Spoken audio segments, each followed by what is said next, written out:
What up? It's your boy Jerry the Great, and you are tuned into a brand new episode of Just Jerry, that midweek fix that you need sometimes just to keep you going on your way. It's been a minute, man. I feel like I haven't did this in a while. I haven't talked to y'all since I turned 30. I realized that. Man, it's been a lot. It's been a lot going on. I've been very busy, blessed, but very busy. So let's see what happened. Turned 30. We actually recorded the episode of the Dignified Delinquents on my birthday. And then I went to that same weekend. I went to Macon, Georgia. Shout out to my guy, Lyndon Waite, and his bride, Jasmine Waite, who got married. Sorry for the wait. They got married up in Macon. So I had to go up there. My wife and I, we went up there for, 2 days.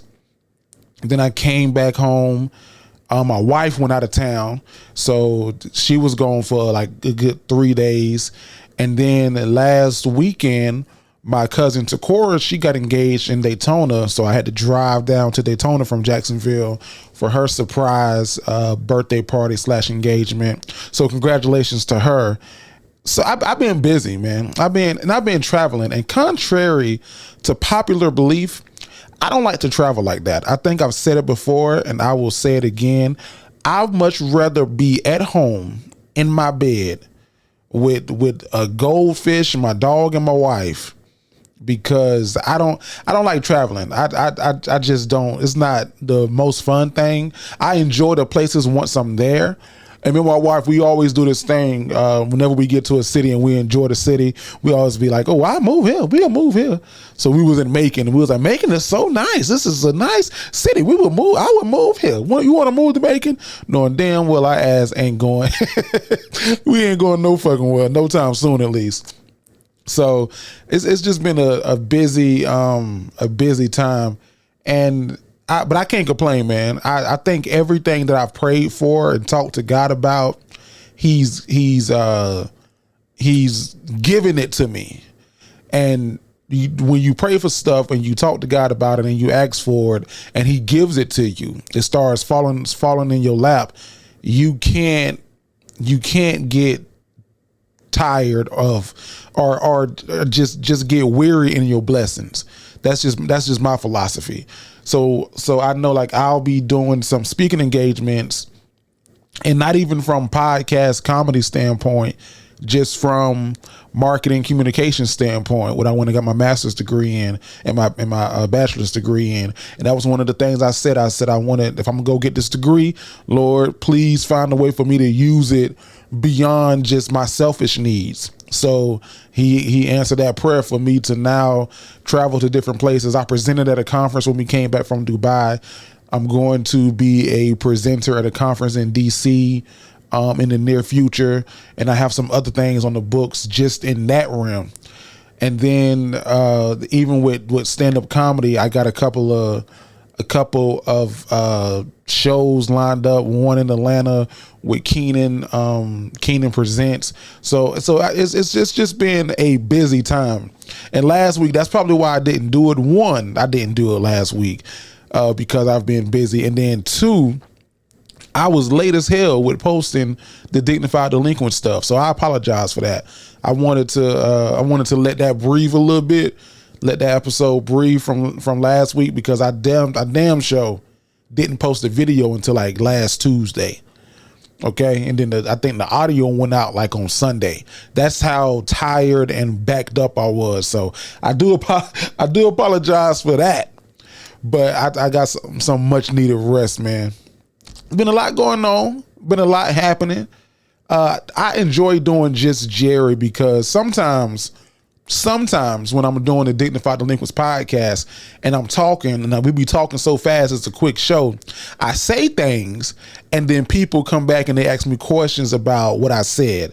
And oftentimes I don't waver from what I said, but I do sometimes like, okay, if I would have had the opportunity to further expound upon that, it may have made more sense. My opinion probably didn't change, but it may have made more sense. So on the last episode of the Dignified Delinquents that came out last Saturday, I made a comment about Drake. Breeze asked me, was Drake a legend? And I said no. I said that Drake is not a legend yet. Drake is not a legend yet. And I don't know, man. In my opinion, a legend goes beyond the work. A legend, if you're a legend, if you have some wisdom, if you have some game to give, and Drake is still in the heat of it. Most legends aren't still on their climb. Like Drake can drop another historic 2-3 historic more albums and still add to his potential legendary career. I don't think that he's a legend yet. I told my friend who challenged me, shout out to L who challenged me. I said it's guaranteed that he's going to be. It is guaranteed that Drake is going to be a legend. He's just not one yet. He is a great football. Drake is Tom Brady playing football, right? Everybody knows Tom Brady is going to be a first round Hall of Fame ballot candidate, right? Easy. Like Kobe Bryant, first round, easy. LeBron is going to be a first round ballot Hall of Famer. We know this, but right now he is not a Hall of Famer because he's not in it. He's not there yet. It's going to happen. It just hasn't happened yet. And that's what I feel about Drake. I think that Drake is guaranteed to be a legend. It just has not happened yet. And I wanted to do some research because I feel like I was sounding crazy. So the definition of a legend is a traditional story, sometimes popular, regarded as historical, but unauthenticated. A story that if I tell you the story, it sounds crazy. When I talk about Whitney Houston's career or Teddy Pendergrass or any great artist that you can think of who's either still with us and no longer in their prime or still, no longer with us, but they left a great body of work. I can tell you about they songs, their albums, and it just sounds crazy. Like they ain't do all that. I gotta go look that up. That's what I mean by legend. Like when Drake, when it's all said and done, Drake is going to have a body of work better than any artist, rap, pop, R&B ever. It's guaranteed. He's not a legend yet. And I back that up because in what was it, 2000 and 2001, 2004, somewhere around that time frame, Oprah Winfrey hosted what she called the Legends Ball, Oprah Winfrey's Legends Ball, right? Now, Oprah invited, was it 25 women? 25 women who she considered to be legends in the world of entertainment, the arts, all that, etc., politics, all that. All right. On top of inviting those 25 legends, Oprah then invited what she deemed to be youngins. These are people who aren't quite legends yet, but their trajectory is very legend heavy.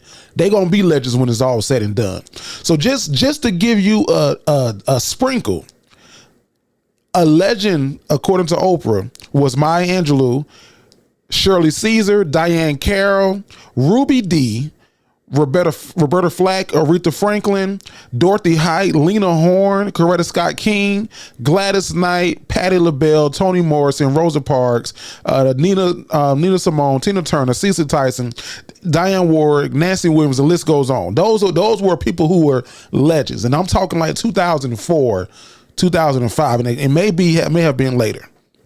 Now, on the list of youngins at this time, youngins. She wasn't calling these people legends. She was calling them youngins. You had Janet Jackson,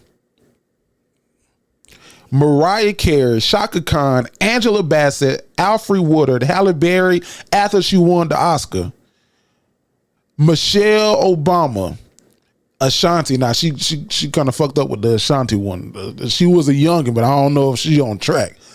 But I say that to say there are a lot of great artists right now who are still in their prime and still working.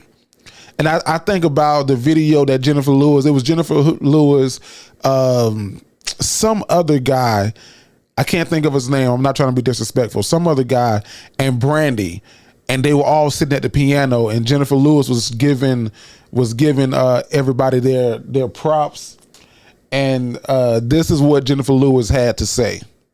Going into Kinky Boots, and you're a international singing star, legend. Who, Brandy? Bitch ain't no legend. I'm the legend in this motherfucker. You can't be no legend and you five fucking years old. And motherfucker just call somebody a legend. Oh my God. What? You can't be a legend and you 5 fucking years old. I think that legend status comes with wisdom. Hopefully it comes with wisdom. It comes with age. I think that people throw Biggie and Tupac in that legend category. I don't. I think that what they did for music was definitely transformative, but I don't consider them to be legendary. They didn't have the opportunity to be. They are historic, but they did not have the opportunity to get to legendary status. Their careers were cut too short. Think about a basketball player. They were, damn it, they were in their prime. Well, going towards their prime. They were rising stars who career just got cut too short. That's just my opinion. But y'all can let me know if I'm tripping, if I'm crazy, if y'all disagree. I think a lot of people were like, Jay, what the hell you mean he ain't no legend? He is a legend. Like, one day, not right now. Like, we can argue that LeBron James is the greatest basketball player of all time. I'm not going to call him a legend yet. You're a legend when you're done working at the high level, when you're done performing. Tom Brady is now a legend. We knew that he was going to be. Now he's a legend. So I just wanted to clear that up, because sometimes we be doing the show, we be moving, and I can't think as quick and as clear as I want to when we doing the show. So no, Drake is not a fucking legend. Drake is not a legend. Just for the clip, I'm saying that for the clickables. So, man, it's been a very, very, very interesting time in sports. You know how fucking bored I was today? I was so damn bored. I sat and I watched baseball. I didn't even know baseball was on TV currently, and I didn't even know baseball players were. It's the playoffs. The playoffs just started, which is interesting because I thought the playoffs. I fucked that word up. Was like in February for baseball. So that lets you know how much I watch baseball, because I don't watch that a lot at all. I don't watch it at all. I can follow the game. I was able to follow the game, but I don't sit and watch baseball because I'm here. I'm home. My wife is out of town for like a day with her mom, celebrating her mom's birthday. So I came home and I threw my bags down, sat on the sofa. And I was just like, the TV was really watching me. But I saw on social media the conversation, a lady asks, why do men sit in their car when they get home? We sometimes sit in our car for 10 minutes. Sometimes I even sit even longer, depending upon what I'm doing. But I saw an answer that was very good to that question. And I think that it's the truth. A guy responded and he said that men sit in their car for 10 minutes, 5 minutes, whatever, that little period before you get out your car and go into the house, is because he needs to turn off work, turn off the exterior life to go then switch onto the interior life, which is home. And I thought that was such a fucking prolific answer. Now, of course, this motherfucker was like, because he ended up deleting all the old messages. He ended up hanging up, talking to his side, all that bullshit.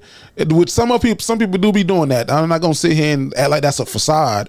But the majority of us, the majority of men, we are just decompressing. I know for me, shit, it's not even a decompress to go inside the house. Sometimes it's just like, shit, I'm not done being in the car yet. Like, I'm not done. I want to let this song play. Oh shit, another good song came on. I want to fucking I just want to feel this AC. I live in Florida. I don't want to turn the car off, get out in this heat. I just want to let this AC just blow on me before I got to go do that. It's good. My feet might be, I just be chilling. I ain't in no rush to get in. My wife and I, we don't have kids yet, so I ain't in no rush to get into the house. My wife sometimes I be her home. I definitely be her home now. I work from home. But like when I was at work going into the office, I would be her home some days and would still sit in the car. I would sit in the car so long, I would look up and it had been about an hour. And she'd have pulled up to come home, and I'm still sitting in the car. And she's like, "You been sitting out here? I was talking to you on the phone about like an hour ago when you got home, and I pull up and you still here." Like, yeah, I've been sitting shit. Just it's like the bathroom. Like men, we use the bathroom as our office. It's our sanctuary. I think that any place where men can get a moment of peace, and not that women are stressful, not that, you know, life and exterior things are so stressful on us. I just think that men, we sometimes need that tranquility. I might have just made that word up, but it's okay. We just need that us space where it's just us. I promise I would go into the bathroom and I would sit in the bathroom for an hour. Legs be numb as hell. But I'm that's like I'm in my office. I might be strolling social media, looking at TikToks, writing stuff down in my notes, doing research, Googling stupid shit. How tall was Jesus? Jesus was 6'2". Oh, okay. Well, if he was 6'2", how tall was that cross that they put him on? Oh, that cross was a 10-foot cross. Okay, they had to nail him up to that. Okay, so they had to nail him. When did nails get invented? Who invented nails? You go down one of them long ass Google, wormholes. It'd be a whole fucking hour later. I think men sometimes we just need that. I don't know why. It's just I think it's in our DNA. But I think that women, there's always a conversation of like between women and men, and you know, that old book that men are from Mars and women are from Venus. It's just a difference. Like I was watching somebody and they were eating Terrell Owens alive. Terrell Owens got in some trouble for saying that when he was younger, black girls didn't like him. They thought that, you know, they called him ugly. They teased him about his skin. And when he got to college, he tried dating black girls. They didn't want to date him. They gave him low self-esteem because they called him black. He said he wasn't as handsome as he is now, and all he can get was white girls. So that's what he dated, because you know that's who was attracted to him. And my only argument to Terrell Owens' point is that no, nigga, the black girls that you liked, if you did like any, didn't like you. I don't think that meant that all black women didn't like you, just the ones that you wanted. I'm sure that there was some black women who was like, oh, I go out with Terrell. It might not be what you wanted, but it is what it is. I just get hung up on the fact that people try to we live in a world where people will try to convince you and tell you what to do. Like, you can't, if I'm not harming nobody, if I'm not causing self-inflicted pain or harm, or inflicted pain or harm to anyone else, you can't tell me what the hell to do. Like, you can't tell me what to like. You can't tell me what not to like. You can't tell me who I can be married to or date or be with. You can't tell me who I can be attracted to. Like, I think people care too fucking much about what other people have going on. And that's what get me. Like, Terrell, he told his truth to Ocho Cinco, which is fine. And I saw it. I was like, oh, okay, cool. He prefers to date white women. That's all right. I know a lot of black women who prefer to date white men. I know a lot of black men who prefer to date black women, and vice versa. But people like to read so far deep into that, like, oh, that's a childhood trauma, that's self-inflicted, you actually hate yourself. And could some of that be true? Maybe. Does that person need to work that out in therapy? That's between them and their therapist. Should you have an opinion or give a damn? No. You should not have an opinion and give a damn about somebody else's situation. And those people get on my nerves. Those people make my balls itch. I'm sorry. They really frustrate me, because people were dragging this man because he said that he dates white women. He didn't even necessarily say that he prefers one over the other. He said, now, you know, attractiveness is important. And, you know, he wants to be with someone who looks attractive, and now he can basically have to pick up the litter. But when he was young and in college, he dated white women. And I'm like, dog, like, so the fuck what? Like what you eat ain't gonna make me shit. Who you fucking ain't gonna make me come. It's plain and simple. Who you fucking is not gonna make me come. I don't care who you date, who you with. Like, I think we got so many other stuff that we need to be worrying about as a community, as a race, as human beings, more than so who the fuck are you sleeping with? Who are you dating? And I'm a guy who,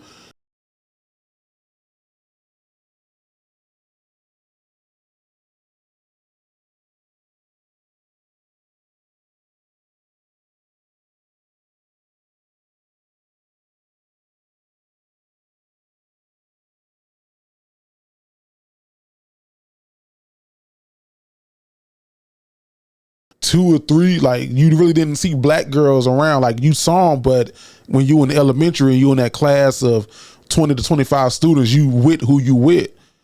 So it was only like one or two black girls in my class, and shit, I had to let me find somebody in here who I think cute. That white girl right there. That's fine. I got to middle school, and shit, I did not all the black girls around here. All right, this is what all right. It's a plethora of y'all. I ain't got to just pick between two. It's a plethora. And I dated multiple black women. Hell, and I even dated an Asian girl in middle school. In high school, I dated a white girl. The first and only time I dated a white girl was in high school. First and only. But I dealt with every single race. I've dealt with everything. So, like, I don't get why people be tripping off of that.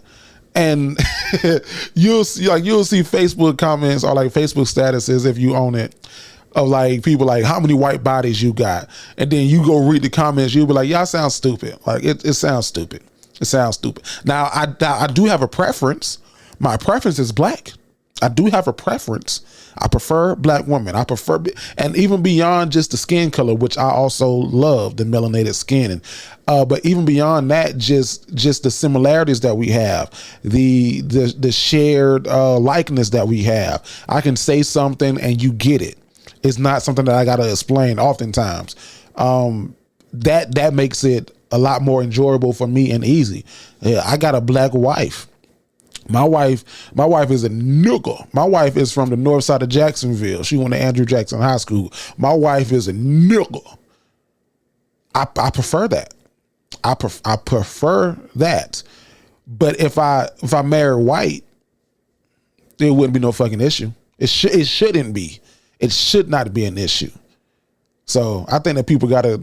I just think that's just something that we deal with as a society. Like motherfuckers, you would think Taylor Swift was the next fucking Drew Brees or some shit, dude. She been on ESPN, NFL Network. Like I think people just so consumed in that bullshit, and it's interesting to me.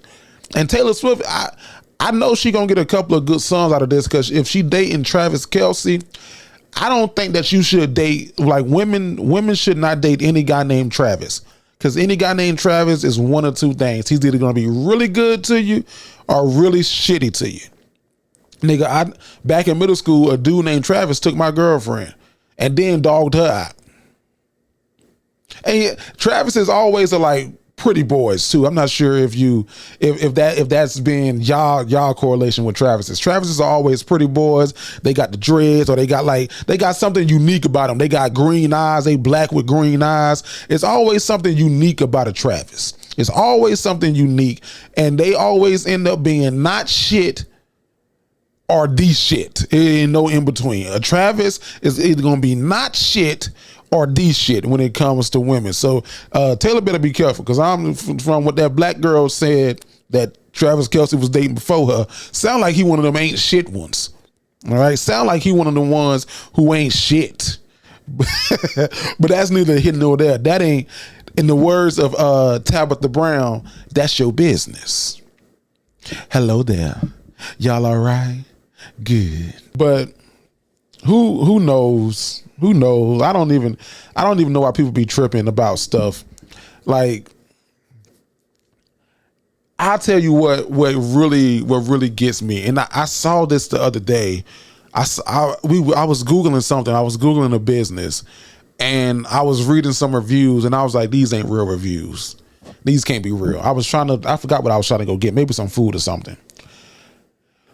I want people to stop immediately. Please stop going to people's Google page, to their business page on Google, and leaving bad reviews because a person gets on social media and talks about a negative experience that they had. Stop going to people's business page on Google, leaving bad reviews because a person talks about a negative experience that they had. And here's why I say that.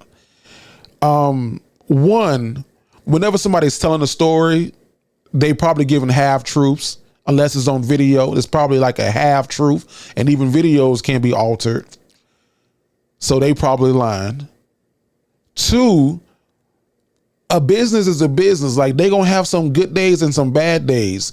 That one person probably came in on some bullshit, or the person who was interacting with them was on some bullshit, and their experience was bad. It doesn't mean that the person that came behind them or the person that came in before them had a bad experience. It's just that one.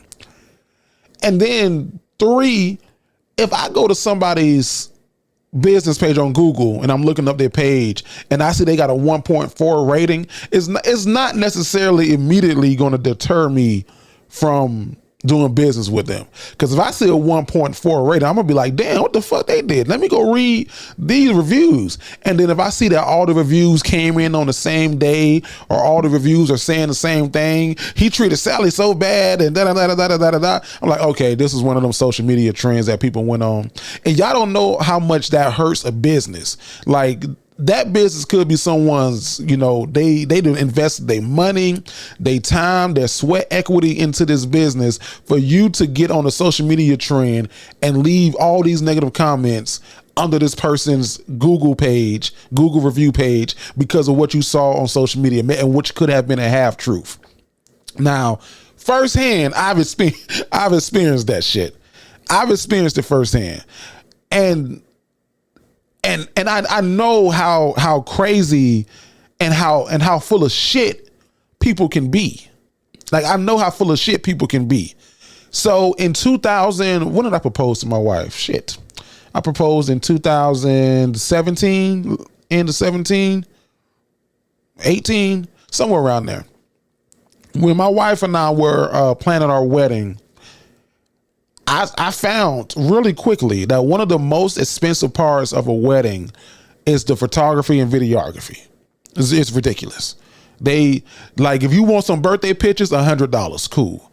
If you want some wedding pictures, nigga, $1,000 plus. Let's go. Like, no, it's the same time frame. Like, I want you for 2 hours. Yeah, but you said wedding. When you say that word wedding, prices go up. You want a birthday cake? Cool, $75 for the birthday cake. A wedding cake, nigga? Oh, that's gonna be $7,500. Please, this is the same cake as it's too late. Yes, it's a wedding. Same price goes up. So when we were getting planning our wedding, I noticed that there was a market for photography because photographers were charging out the yin yang. They were charging high ass prices for pictures, and I think at the time I had probably just gotten into photography. And I was like, dog, like I can take pictures, and I don't think that it needs to be this costly, right? Like, it doesn't need to be this crazy, especially for people who's trying to have like the best day of their lives. They shouldn't have to be worrying about having good quality photos and breaking the bank. So I started a business. I started my own photography business. Me and my wife, we did it together. It was called Jerry L Productions. The Instagram page is still up, JERRYL Productions. And it was going to be photography and some other stuff, but it really turned into a photography company, which really then turned into a wedding photography company. Now, just as a caveat, I must say, if you out here and you thinking about picking up a camera, do it, because it is some money to be made. It is a whole lot of paper out here in the photography business, especially in the wedding business. So I went into the market at a lower rate. I was a cheaper photographer. My prices actually were so cheap at the beginning, I had to raise them because people were skeptical with my prices being so low. They thought something was wrong with it. It was like, that much? Oh, something must be wrong with that. You charging $500 an hour and $100 an hour for the pictures? Something wrong with your photography. So I had to jump it up to like $750. So I was charging $750 at first for photography, and I was booking clients, and I go above and beyond to please people, my clients rather. So I would do that. My contract was very simple. You have up until a week before your wedding day to pay for all of your services, and you can make those payments however you want to. Some photographers like, okay, I need the 50% deposit down immediately, and I need XYZ. My deposit was only 20%. So it wasn't much to put down, and then you pay however you want to. I've had people pay like $50 a month up until their wedding date, and they're like, I got to hold on to this 50. But I was booking a lot of clients, nigga. I remember I don't know if I should say this on the microphone. God damn, I was talking too fast. 1 year in just photography alone, I made people who I know salary. That was just in photography alone, not including my other work. And it was very lucrative, but it was very tiring. It was taking my Saturdays. I had to get up out that business. But you can make money doing it. And I was booking people ahead of time. Like I would have, if it was 2019, I had weddings on the book for 2022. People would get engaged. I would be booking them. And I also gave you a free engagement shoot if you book my company. So it was very, and it was expensive, not expensive. So you wanted to shop with me. There was, and I'm gonna say her name. I'm gonna find her fucking name, and I'm gonna say it because everything I'm saying is the truth, and I'm not gonna give y'all no half truths either, because I'm gonna read exactly what she said. So there was a young lady. Her name, where is she at? Because I got the review right here. Her name was, where the hell did she go? Her name was Shannon. And then her husband or fiance's name was Steven. So they booked me probably 2019 for a 2020 wedding, right? So they paid the deposit. I told them to, make your payments however you want to. They didn't make any payments yet. And then, like I said, you have a week until your payment is due. So I'm not tripping because I don't know your financial situation. I will show up as long as all my money is counted and collected a week before. So they booked early 2019, and their wedding was supposed to be early 2020. So they like a year out. So they booked. Early 2020 comes. We all know what happened early 2020, and I'm not even talking about pandemic. I'm talking about Kobe passing away. But if their wedding was in January, they hit me up. They pushed it back because she was pregnant. She had gotten pregnant, and she didn't want to do her wedding pregnant. She wanted to have her baby and then get married. So they pushed their wedding date back. So I said, okay, cool, no problem. I'll adjust it on my calendar. So that makes me take another available date off my calendar, and I put them there. And then on top of her asking me to do her baby shower pictures, I couldn't because I wasn't going to drive down there. Pandemic happened. And everything shuts down for a couple of months. We all were there. We all know. So they pushed their wedding again to like July, which is cool. So in May, after they pushed their wedding twice, my contract states if you break this contract, you can get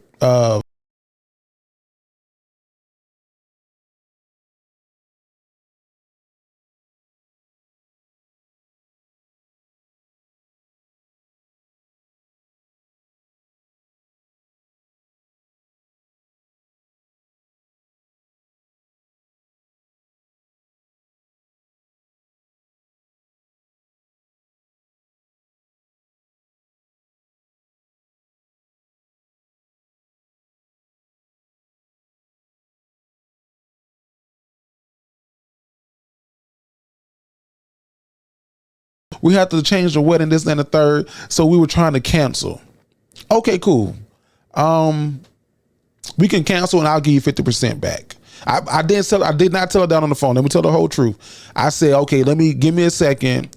Let me run it past my team, which is my wife, and I'll let you know what we can do. So I told my wife. My wife was like, well, they don't need to get their whole deposit back because they changed their date 2-3 times. And I highly doubt if he's really moving to New York to go to work in the middle of the pandemic. They probably just trying to find a way to cancel. They probably hoped that you was going to cancel when they moved it for the baby, and then when they moved the date again, they probably hoped that you was going to cancel it again. She said, I would get them 50% back, but I wouldn't give them the whole thing back. I agreed. So I sent her an email. I was like, hey, I'll give you 50% of your deposit back. That's the best I can do, because as a photographer, I'm lose out on money whenever I had to put a date somewhere, because your date could be potentially someone else's date. So she was upset about that. She was very pissed off about that. She wanted her full refund back. Per her contract, I did not have to give her full refund back. And she went onto a Facebook group and she let off these messages in that Facebook group, and everybody in that Facebook group then found my Facebook page and they left reviews on my Jeriel Productions Facebook page. Now, these are people who don't even necessarily know her. They just so happen to be in the same Facebook group with her, and they don't know me and they never booked services with me. So it was interesting, to say the least. So I'm gonna read some of the comments that the people wrote. I'm gonna see if I still have them up on this Facebook. Let me see. I definitely got her comment though. So she wrote, think twice, scam artist. I had to cancel my wedding due to COVID-19, which is not what she told me. She told me her husband was going to New York. At first, Jerry himself was great. He agreed to giving me and my fiance a full refund because this normal pandemic is out of our control. Now he was stating that he will not refund anything and has blocked my fiance and I on every device he has, is what she said on my page. And then her fiance commented, he said, do not use, find someone else. Took money from my pregnant, this must be a sister. Took money from my pregnant sister for her wedding shoot when her dream wedding was canceled due to COVID restrictions. He pocketed the cash and refused to refund any money. So now she's out of her dream wedding and this company keeps her photography cash. Totally unprofessional and complete lack of empathy for a pregnant bride, bitch. And then here's the thing. We in Florida. Y'all know Florida, we opened up quick. And I did so many 2020 weddings that you wouldn't even know that it was a pandemic. So everything that they saying was a fucking lie. And it's if you go dig and do some research, you will see other people who I didn't even communicate and talk to. But my rating took a dip because of that one person. Now you can look at my other reviews from actual people who I've did services for. They got, it's different reviews and they're all positive. But that's why I say like if I was really banking on photography as my main source of income, that could have fucking hurt my whole income flow. Thank God I wasn't, but it could have. So that's why I'm not a fan of that. I'm not even a fan of people, because I had a friend, she has a business and she's like a business consultant, and she saw those reviews, and I told her what happened, and she was like, oh no, we're going to get you back up. So she started getting some of her friends to comment positive reviews on my Google review. And I didn't even like that. I was like, because that's not even real. That's not authentic either. I don't want the negative and I don't want the latter. Like I want real people commenting on my business and my services. Maybe I'm just too fucking nice and I care too much, but that's why I think that people should stop doing that. I don't know where that came from, why that was on my spirit to tell y'all that, but that's I don't know, man. It can hurt a business. It can be very, very detrimental to someone's livelihood. So I highly suggest that people stop doing that. What time is it? Okay, I done held y'all a little bit too long. Before we go, this is gonna come out on Wednesday. I think Deion them gonna win the rest of them. I think Deion Sanders let me not say that. I think Deion and company gonna be pretty good. The one thing that I dislike about what Deion's doing because I love everything. I love everything. But the one thing that I do dislike, I don't like that the celebrities be on the sideline. A lot of celebrities be on the sideline. I don't like seeing pictures of the baby or videos of the baby doing the Deion dance next to Deion as a team running out onto the field to prepare to go play. I think that that's a distraction. I think that that's a big distraction. Because if you look over and one of your favorite rappers on the sideline, you look over and you see Master P. Can you really focus on the game? Are you really focusing on the game? And I think that plays a part into why Colorado, who's a pretty good team for what they put together, starts off slow. Like this last game that they had against USC, that was theirs. If they would have played that first half any little bit close to how they played that second, that we got a whole different ball game. Right, because they only lost by was it a touchdown or was it like it was a close scoring game. They had to come back, but it turned into to be a good game. But I just remember, man, when I played football, I had a football coach named Coach Elam. He coached the DBs, but he would always give us motivation and words, and he would always tell us before a game, hey, quit playing, get your mind right. I need to get your mind right. And any athlete knows what that means. Like, turn that bullshit off, stop playing, stop talking. You need to focus on the game, focus on what you got to do today.